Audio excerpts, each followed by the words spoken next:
My name is Marissa Morgan. I'm 37 years old, and this is the story of how my own family humiliated me at my brother's wedding, and how I made them regret it forever. It didn't start with fireworks. It didn't start with betrayal so sharp it knocked the wind out of me. No, my story started the way a lot of stories do, with the quiet realization that I had always been the afterthought. The shadow. The spare part in a family built around a golden sun. My brother Chase was the sun in my parents' world. Tall, charming, athletic, always drawing applause whether it was from a high school football crowd or a family barbecue. He had that kind of laugh people leaned toward. That energy that made rooms warm when he entered. I wasn't jealous, not at first. As kids, we were close. We shared bunk beds, stories under the blanket with a flashlight, and even a few scraped knees from backyard adventures. But when adolescence hit, the gap started widening. While he was throwing passes under Friday night lights, I was tucked in the library corner with a laptop and a textbook, coding my first basic logistics app. My parents said they were proud. But their pride came with silence. No phone calls to relatives when I won the statewide science fair. No clippings saved from the local newspaper when I took second place at the National Coding Challenge. Just, "That's nice, honey." I tried harder. I won more. Published a paper on predictive AI models by the time I turned 23. Got my master's degree while juggling 2 part-time jobs. Built my startup, Lifespan OS, from a second-hand laptop and a folding table in a shoebox-sized Austin apartment. I kept thinking, maybe this success, maybe this time, they'll see me. They didn't. But others did. By the time I was 33, I'd closed a deal with Zeta Nation worth nearly $13 million. 2 years later, I was negotiating a $30 million contract with Bradford Holdings, one of the largest commercial real estate conglomerates in the U.S. I had built something real. Something powerful. But to my parents?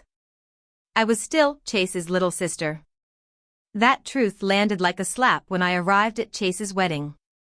It was held at a stunning estate in Greenwich, the kind of place where even the breeze smelled expensive. My boyfriend, Dylan, and I flew in on a private flight I chartered through a business partnership, because this wasn't just family. The Bradfords, Chase's new in-laws, were my business partners. My software was already implemented in 6 of their logistics centers. My name was on the contracts. I arrived in a charcoal silk dress, hairpin just right, prepared to be graceful. Civil, supportive. Then I saw the seating chart. I wasn't seated with the Bradfords. I wasn't seated with Chase or even our extended family. They placed me, Marissa Morgan, CEO of a company running back-end logistics for one of the wealthiest real estate firms in the country, at a folding table in the catering prep room. Next to the kitchen staff. Near a mop bucket and plastic chairs. I remember staring at the chart, my name tucked in like an afterthought beneath a smudge of digital ink, as if it had been moved there at the last minute. A woman in black slacks and a headset tried to guide us there like it was normal. Dylan gripped my hand. "There's got to be some mistake," I said, voice like steel wrapped in velvet. She checked her iPad. "I'm sorry, Miss Morgan. Miss Tiffany, your brother's bride, adjusted the list this morning. These seats were reassigned to accommodate some last-minute VIPs." VIPs. I was the one keeping their entire back-end operational. But sure, give the seat to someone who posts brunch reviews on social media. And then Tiffany appeared, graceful, glowing, lips painted like a porcelain doll. She smiled, that kind of smile that could slice if you weren't careful. "Oh, Marissa. You're here. There were just so many changes." "I'm so glad you understand," she said, as if I had already nodded along to her insult. I didn't respond. I simply excused myself and walked away. The hallways were too polished. The air too thin. I went into the nearest restroom, locked the stall, and stared at the back of the door. I could have cried. I didn't. My hands shook, but my mind was crystal clear. I pulled out my phone and opened the contract file I had with Bradford Holdings. It took me 12 minutes to draft the cancellation email to my COO. 4 minutes more to call him and say, "Gregory, terminate our contract with Bradford Holdings. Effective immediately." He didn't ask questions. Just said, "Yes, ma'am." By the time I walked back into that room, past the wedding guests, past the violins and hors d'oeuvres, past Tiffany's smug, painted smile, I was no longer the girl they pushed to the back. I was the woman about to take everything they thought they owned and pull it straight out from under them. What happened next made them wish they'd never underestimated me. When I stepped back into the ballroom, it felt like I was walking into a movie I didn't audition for, a set filled with the rich, the polished, the powerful. My heels clicked sharply against the marble floor, echoing louder in my mind than the ambient violin music that floated through the air. No one noticed me yet. Not the Bradfords swirling glasses of champagne in one corner. Not the PR executives talking strategy near the floral arch. And certainly not my parents, whose eyes were glued to Chase like he was the only painting in a gallery full of glass. But that wouldn't last. I approached the main table, Bradford Sr., his wife Serena, CFO Thomas Kettering, and a few other corporate figures I'd met during negotiation rounds. Tiffany lingered at the edge, her expression unreadable. My brother, Chase, had just taken his seat when I stopped a few steps away. I took out my phone, already open to the email thread. Gregory had replied. Subject, contract termination, Bradford Holdings. Understood. Drafting formal notice. Will coordinate with legal and schedule transition plan immediately. I raised my eyes and looked straight at Richard Bradford. I won't take much of your time, I said calmly, my voice steady. Just wanted to let you know I've instructed my COO to begin the process of terminating our partnership with Bradford Holdings. Effective immediately. At first, silence. Then a glass clinked. Tiffany's smile faltered. Chase froze like someone had thrown a bucket of ice water over him. And Richard Bradford, the man whose entire logistics chain had begun to rely on my platform, straightened his back as if my words had physically hit him. You're joking, he asked, trying to chuckle. I'm not. He squinted slightly. Over a seating arrangement? No. Over a pattern, I said. The seating was just the final confirmation that this partnership isn't built on mutual respect. Chase stood up, pushing back his chair hard enough that the legs scraped. Are you seriously doing this right now? You mean standing up for myself after being humiliated by my own family at a table full of investors who only know how to spell my name when there's money involved? Yes. I am. Serena Bradford reached for her husband's arm. Richard. But he was already looking at Tiffany. His gaze narrowed. You were in charge of guest assignments, weren't you? Tiffany blinked. It was a small adjustment. There were just so many. She was seated with the kitchen staff, I said. And you let this happen? Richard's voice had lost its cool veneer. He wasn't used to things slipping through his carefully curated world. Chase jumped in. It's not a big deal. She's making it into something it's not. I turned to him. I built a company that's making your in-laws millions in savings and optimizations. And when you had a chance to show basic decency, you chose silence. Again. His lips parted like he wanted to say something, but nothing came out. Miss Morgan, Thomas Kettering began, but I cut him off. This isn't just about me. It's about how easily you discard the people you rely on the moment they're inconvenient. You don't get to do that anymore. Not with me. With that, I turned and walked away. I didn't wait for applause. I didn't need it. As Dylan and I reached the venue exit, I finally exhaled. The salt breeze hit my face, cool and steady, like nature itself approved. We made it as far as the valet station when I heard heels clicking behind me. Marissa, my mother called. I turned. Her gown shimmered in the light. She looked like someone holding back a tidal wave of emotions, shame, confusion, rage, maybe all three. What have you done? I did what none of you ever expected, I chose myself. You just humiliated your entire family in front of hundreds of guests. No, I said slowly. You humiliated me. You thought I'd swallow it. That I'd sit behind the kitchen with my hands folded and pretend I mattered. But that girl you overlooked for years? She's gone. My father came up behind her, quiet and brooding. You're burning bridges, he said. Then maybe they weren't bridges. Maybe they were cages. Neither of them replied. Not really. They just watched me, like they were seeing me for the first time, and didn't know what to do with the woman standing in front of them. We got in the car, Dylan behind the wheel. I looked out the window as the estate disappeared behind us. That was the last time I would ever let anyone decide where I belonged. The next time they saw me, it would be on my terms. And they wouldn't be the ones giving me a seat. I would be the one offering, if I felt like it. We drove in silence for the first few miles, the road winding along the Connecticut coast, moonlight stretching across the water like a quiet witness to everything I had just done.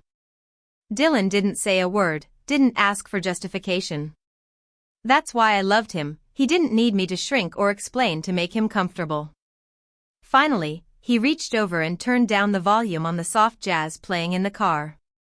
You okay? He asked. I should be, I said. I will be.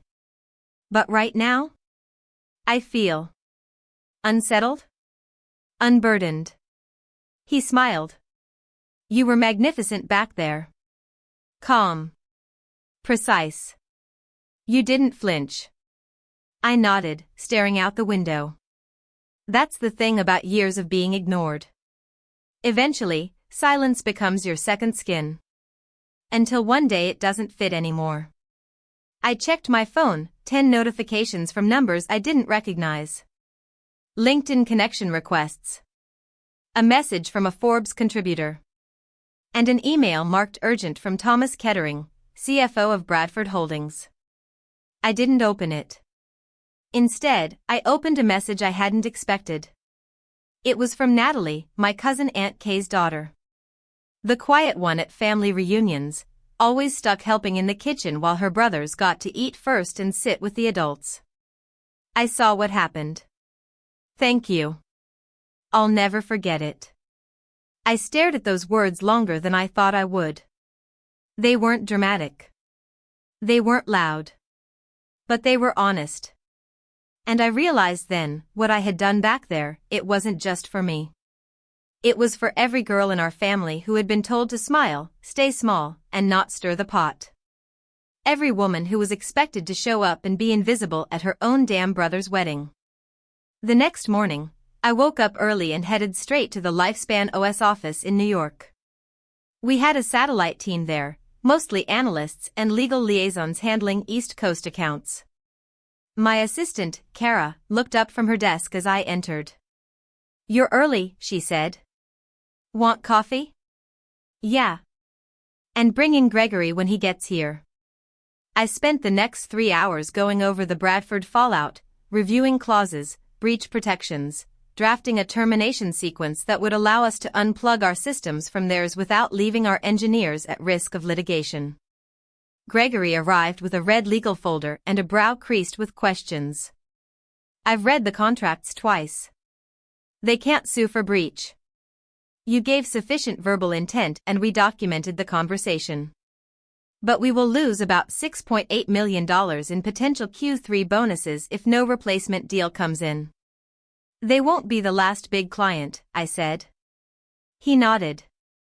Actually, you already have 3 emails in your inbox from guests who were at the wedding. I blinked. What? 2 execs from Coastal Development Group and a senior VP from Apex Infrastructure Partners. They saw the incident. And they're interested in switching vendors. I leaned back in my chair, letting that sink in. I had gone to a wedding expecting to be invisible. I left having lit a fire others were ready to gather around. Later that week, I got a text from Eleanor Dorsey, the COO who'd first brought me into the Bradford deal. It was short. "Can we talk?" "Privately." I agreed to meet at a small cafe near Bryant Park. She arrived in a navy pantsuit, hair in a loose chignon, no assistants in tow. She ordered a cappuccino, sat down, and sighed like someone who had just held in her breath for a week. "I didn't know they'd do that to you," she said. "I believe you." I should have realized something was off. Richard was more agitated than usual. "And Tiffany, that girl has always been 2 inches deep and 10 miles wide." I smirked. "That sounds generous." Eleanor tapped her fingers on her cup. "Look, I know Bradford's reputation just took a hit. But I'm not here to ask you to undo what you did. I'm here to say thank you." I raised an eyebrow. "I've worked with them for 12 years.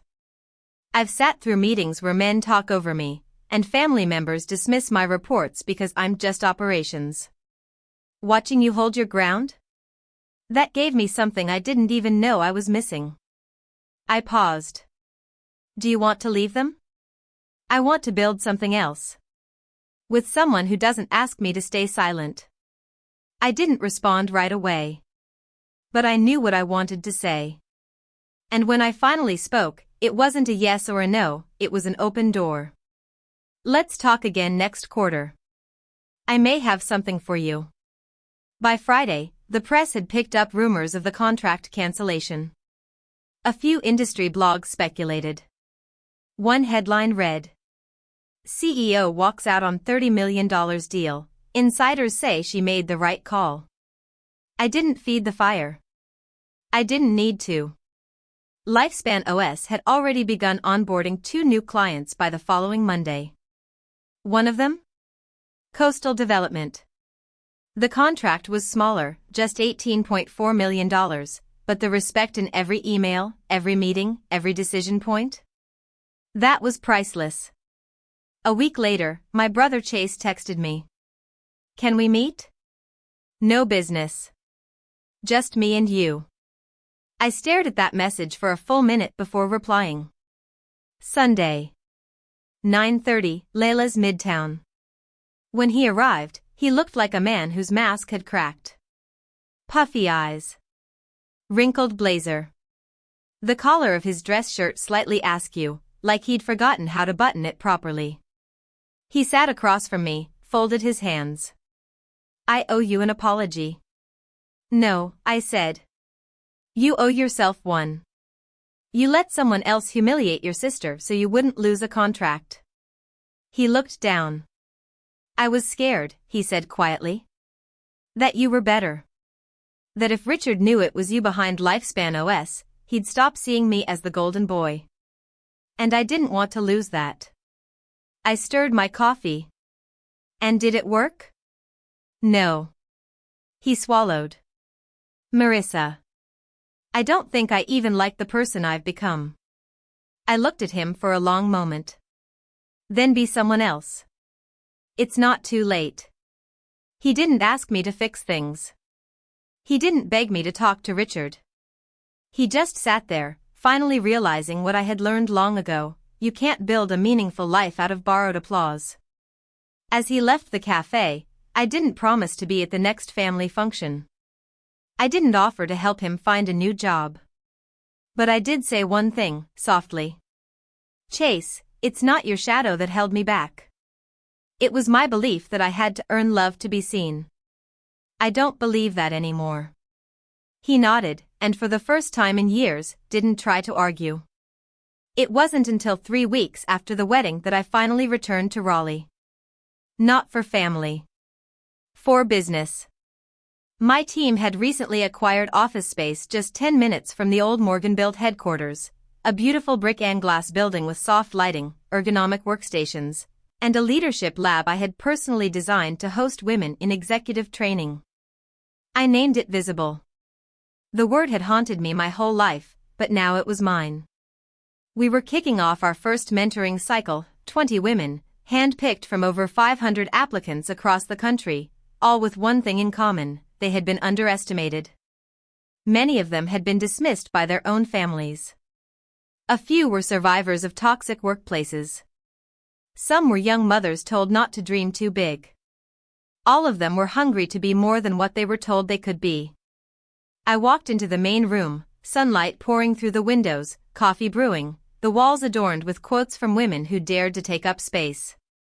A simple banner hung near the front.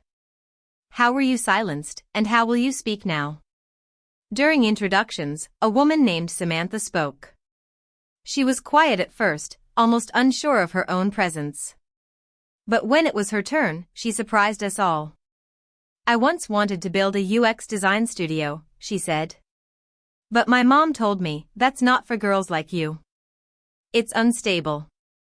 You need something safe. So I stopped trying. She paused, then straightened her spine. I'm here because I'm done playing safe. There was something so raw about that moment, I almost forgot to breathe. After the session, I stepped outside, pulled out my phone, and checked my messages. 3 missed calls from my mother. 1 from my father. I ignored them. Then a text popped up from an unknown number.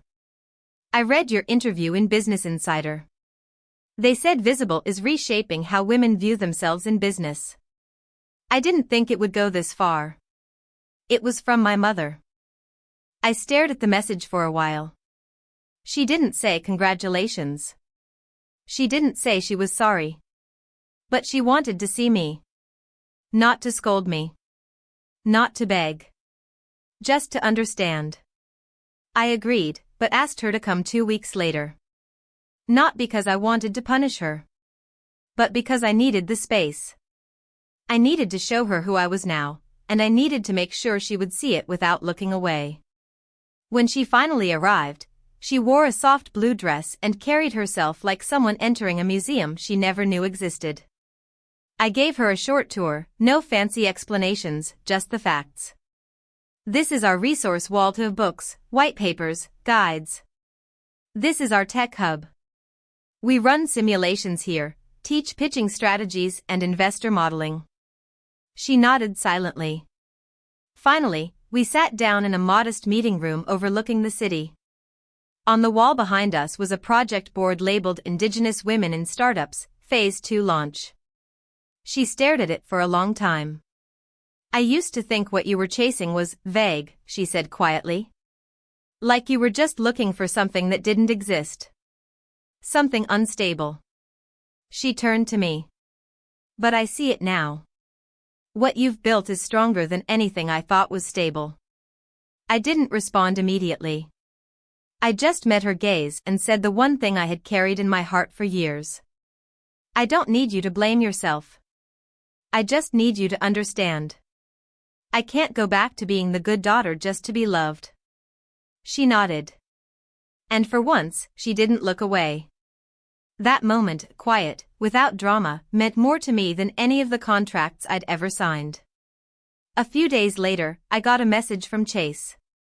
Tiffany and I filed for separation. No apology. No explanation. Just raw honesty. The reason we listed was incompatible life goals. But truthfully? I just woke up one morning and realized I didn't recognize the man I was becoming. He asked to meet for lunch.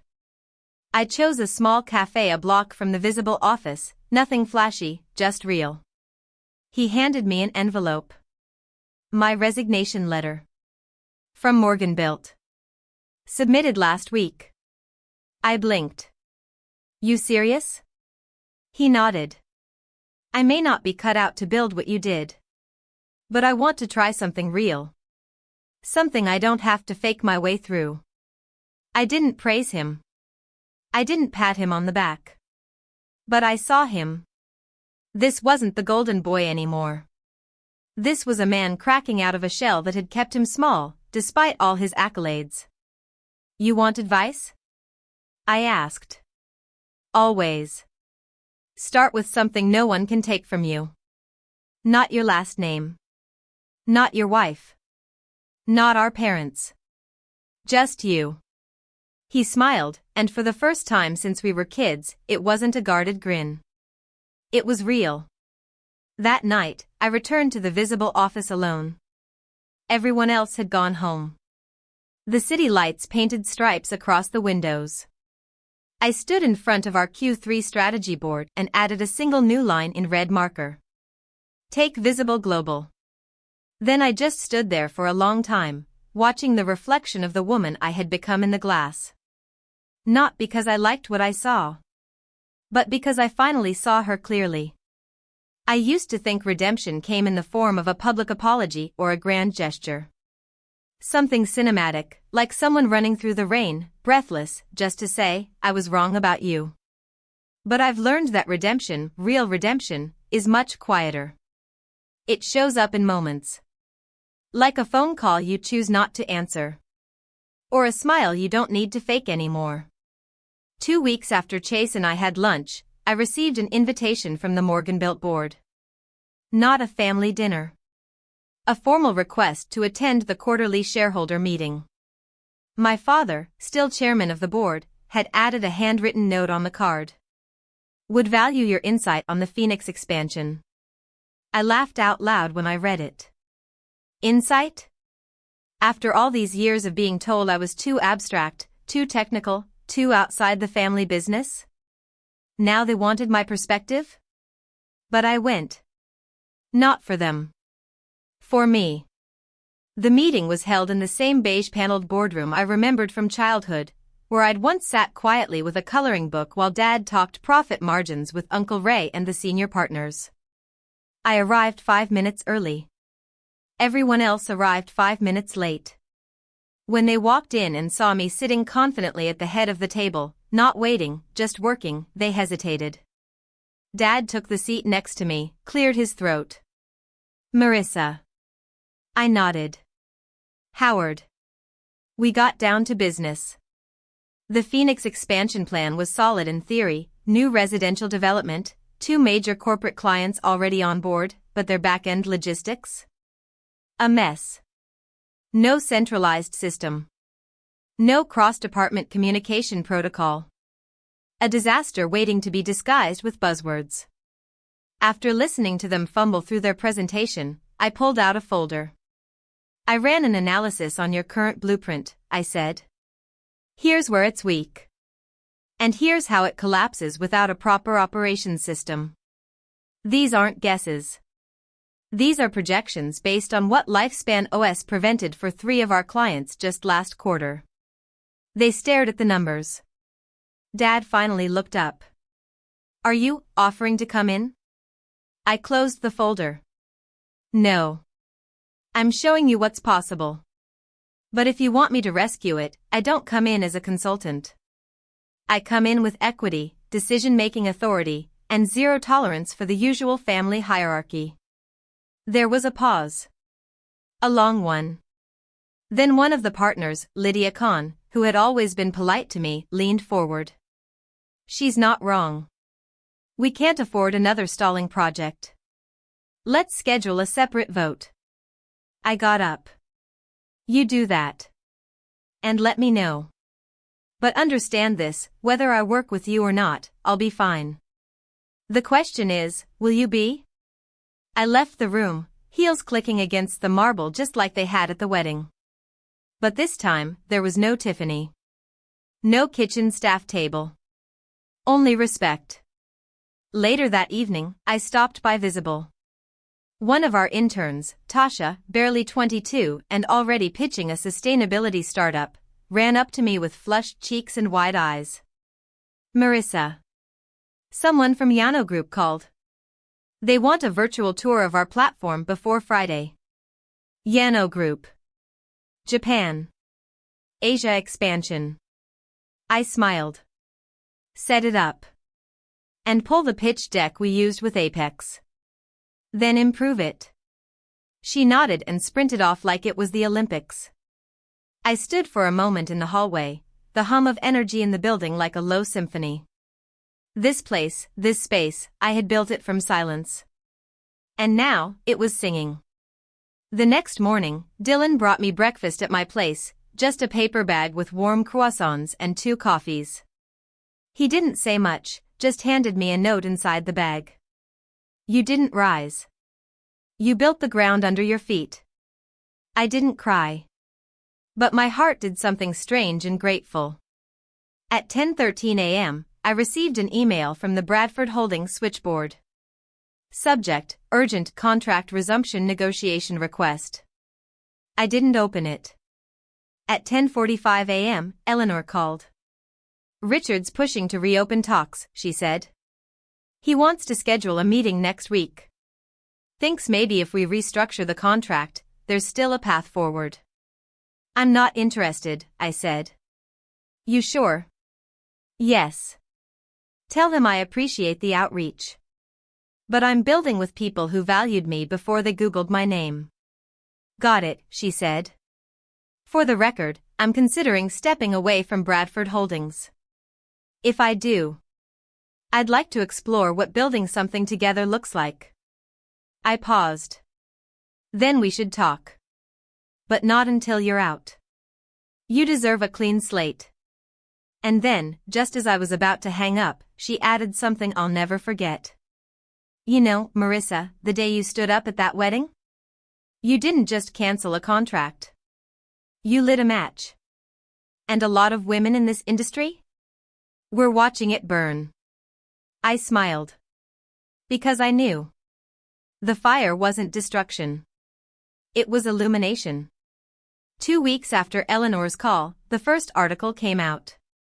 It was in Tech Frontier Weekly, a mid-tier but widely respected publication in the logistics and innovation space. The title was plain but clear. When respect costs $30 million, why Marissa Morgan walked away from Bradford Holdings. I didn't agree to an interview. I didn't plant the story. But someone, maybe Eleanor, maybe someone else at that wedding, had told it honestly. They didn't twist the narrative to make me look like an angry woman throwing a tantrum over table placements. Instead, they showed the truth, that power without respect is just noise. That women in leadership are tired of being treated as accessories instead of partners. I read the piece 3 times. Not because I needed the validation, but because I needed to believe, really believe, that standing up for myself hadn't just changed something for me. It had shifted something in the world. And the world was noticing. That Monday, we received 6 new inquiries from corporate clients. By Thursday, Yano Group officially requested a proposal for deployment in their Nagoya and Osaka centers. That Friday, Chase called again. Not to apologize this time. To ask for help. I've got a chance to pitch my own firm to a redevelopment project in Charleston, he said. I need guidance, Marissa. I've never done this solo before. I stared at the phone, unsure how to respond. He must have sensed the pause. I'm not asking you to do it for me. I'm asking you to treat me like someone who's finally trying to deserve what he was given. That got to me. I'll meet you tomorrow, I said. We sat at a small outdoor table the next morning, laptops open, plans spread out like a roadmap to redemption. And I didn't spoon-feed him solutions. I asked hard questions. I pushed him on cost breakdowns. When he flinched at feedback, I said, you can't keep flinching and call yourself a leader. He didn't argue. He just nodded. By the end of the session, he was better. Not perfect. But no longer pretending. Afterward, I walked to the Visible Center, where our new rotation of fellows was midway through their peer pitch sessions. I slipped in quietly at the back. One of the women, Alondra, a first-gen college graduate with a background in logistics, was pitching a modular delivery system for remote healthcare in tribal regions. She finished her talk, stepped off the platform, and saw me. I didn't think I'd ever get to speak in a room like this, she whispered. You're not just speaking, I said. You're building. That night, I stayed behind to finalize our quarterly strategy deck. The numbers looked solid. We had regained almost 92% of the revenue lost from the Bradford contract through 3 new clients. But more than that, our brand had transformed. We weren't just a tech platform anymore. We were a movement. At 8:12 p.m., a knock came at my office door. It was my mother. She stood in the hallway like someone unsure if they were welcome. I was in town for a doctor's appointment, she said. I thought, maybe I could stop by. I didn't smile. But I didn't shut the door either. Come in, I said. She sat in the chair across from my desk, her posture stiffer than I remembered. She looked around at the exposed brick walls, the LED-lit mission board, the names of our founders on a glass plaque. She stared at my name for a long time. This place, it's alive. I built it to be, I said. I think I've spent years pretending I didn't understand you because I didn't know how to reach you, she admitted. But the truth is, I didn't want to. I was afraid. Of how far ahead you were getting. Of how different you'd become. Then why are you here? She took a deep breath. I want to be part of your world now. Not to take credit. Just to witness it. If you'll let me. I didn't rush to reply. I wasn't a child hoping for approval anymore. I had nothing left to prove. After a pause, I said, I can't promise forgiveness, Mom. But I can offer you a seat. Her eyes welled up, but she didn't cry. She just nodded. I'll take it. Later, as I walked her out, she turned to me one last time. You were right, you know. About the kitchen. I didn't understand. At the wedding, she clarified. They thought putting you back there would shrink you. And? But you didn't shrink. You expanded. As she left, I stood at the front door of Visible, the city lights stretching like golden threads across the street. I looked up at our banner, How were you silenced, and how will you speak now? And knew, finally, that I wasn't just speaking. I was being heard. There's a moment, quiet, slow, but unmistakable, when you realize you've crossed over. When you're no longer fighting to be seen, but choosing who gets to see you. That moment came the following week as I stood on the main stage at the Global Women in Innovation Conference in San Francisco. Bright lights, packed room, cameras flashing. But I wasn't nervous.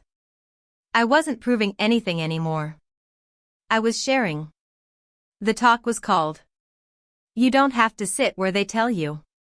I spoke not just about logistics, tech, and the rise of AI in supply chains.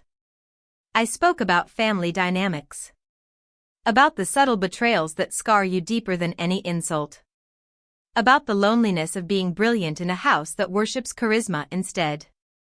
I told them about the kitchen table at the wedding, and how standing up once can burn down everything that held you back. And as I spoke, I saw faces in the crowd nodding, some tearing up. They weren't just professionals. They were daughters, sisters, wives, mothers. They knew. Afterward, a woman with salt and pepper curls approached me, tears in her eyes. I resigned last week after 15 years. I was always told to wait my turn. Thank you for reminding me I didn't need to. Her name was Sandra. And she wasn't the only one. Messages poured in. Not just from women. From men, too. People who had been made to feel small by family, by corporate systems, by their own fear. And that's when I knew. Lifespan OS was never just about code. It was about rewriting rules. Visible was never just a leadership program. It was a lighthouse. That same week, our deal with Yano Group finalized, a $24.5 million contract across 5 cities in Japan with a 2-year expansion clause. I signed it on a Wednesday. That Friday, I got a package in the mail. It was from Chase. No note. Just a framed photo of the two of us as kids, back when we used to build forts in the backyard. And on the back, he had written, You were always the architect. I just never saw it. I didn't cry. But I did place it on my shelf, next to the first prototype sketch of Lifespan OS and the original folding chair I used to sit on in my one-room apartment. Weeks turned into months. Chase launched his own firm, modest, local projects. But honest work. And the more he built it himself, the more real he became. He stopped trying to impress Dad. Stopped talking about proving anything. He was finally living on his own terms. My mother now visited Visible every few weeks. She didn't offer suggestions. She just listened. Sometimes she brought old recipes to the kitchen volunteers. Other times, she just sat in the back during pitch sessions and clapped. She told me once, "I'm not here to fix what I broke. I'm here to witness what you've made in spite of it." And that was enough. One crisp morning, I received a call from Eleanor. "I've left Bradford Holdings," she said. "And I'm not looking back. You ready to build something that doesn't need a family name to stand tall?" I asked. "Marissa," she said, her voice full of fire, "I was born ready. I just didn't know where to start." I smiled. "We start here." In that moment, I realized something profound. The legacy I was building wasn't just about systems or profits. It was about permission. The kind we give ourselves to speak. To walk away. To rise. I don't think my parents ever meant to hurt me. But indifference is its own violence. It tells you that your light is only valuable if it shines in someone else's shadow. I'm not in the shadows anymore. I stand in full light. And now, I teach others how to do the same. Some people still whisper about the wedding, the $30 million deal I walked away from. They say I acted impulsively, emotionally, recklessly. But here's the truth. Sometimes, the only way to build a future that respects you is to burn down the version of your past that didn't. And I'm not sorry. Not for walking out. Not for speaking up. Not for choosing myself, finally, and without hesitation. Because the seat they gave me was never meant to honor me. But the seat I claimed? That one changed everything. In life, we're often told where we belong by family, by society, by tradition. But sometimes, rising means refusing the seat you're handed and building your own damn table. Marissa's journey reminds us that our worth doesn't lie in the invitations we receive, but in the courage we summon to walk out when we're disrespected. If this story moved you, share it. Leave a comment about a moment you reclaimed your power. And follow Revenge Echoes for more stories where justice speaks louder than silence.